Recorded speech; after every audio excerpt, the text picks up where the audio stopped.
पूर्व मुख्यमंत्री डॉक्टर रमन सिंह आज राजनांदगांव में प्रेस वार्ता लेके राज्य सरकार के ऊपर कई ठन घोटाला के आरोप लगाए। प्रदेश के पूर्व मुख्यमंत्री और भारतीय जनता पार्टी के राष्ट्रीय उपाध्यक्ष डॉक्टर रमन सिंह आज केंद्र सरकार के 9 वर्ष पूरा होए के उपलक्ष्य में संचालित संपर्क से समर्थन अभियान के जानकारी देबर पत्रकार मन संग गोट बात करीन। डॉक्टर रमन सिंह के कहना से कि छत्तीसगढ़ में कांग्रेस के सरकार है घोटाला के सरकार बन गए हवे। काबर की यहाँ कोयला घोटाला, शराब घोटाला और कतकुन किस्म के घोटाला हुआ थे। संपर्क से समर्थन राष्ट्रव्यापी अभियान भारतीय जनता पार्टी का माननीय मोदी जी के 9 साल की जन जन तक पहुंचाने का काम कर रहे हैं और आप सबसे समाज के सभी वर्गों तक जाने का काम किया।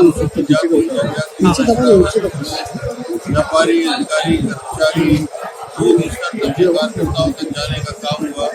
मगर जो इस डेमोक्रेसी प्रजातंत्र का जो प्रहरी के रूप में जिसको माना जाता है, सरकारों के साथ संपर्क से समर्थन आप सबसे बात करने के लिए मैं यहाँ उपस्थित हुआ। केंद्र में मोदी सरकार के 9 साल पूरा होए के उपलक्ष्य में आयोजित संपर्क से समर्थन अभियान के बारे में गोठियावत डॉक्टर रमन सिंह के कहना से कि ये अभियान आम जनता तक केंद्र सरकार की उपलब्धि और कल्याणकारी योजना ला पहुँचाए बर शुरू करे गए है। एक सवाल के जवाब में डॉक्टर रमन सिंह के यह कहना से कि अवैया विधानसभा चुनाव में केंद्र सरकार के जो चुनाव हुई 2024 में ओखर सेमीफाइनल या पहली तैयारी के जा सकत है। उनका कहना से कि भारतीय जनता पार्टी ये चुनाव ला बहुत गंभीरता के साथ में लड़ी ताकि केंद्र में 2024 के जो लोकसभा चुनाव होया है उमा पार्टी ला बड़े सफलता मिल सके। ब्यूरो रिपोर्ट, उतलंघा न्यूज।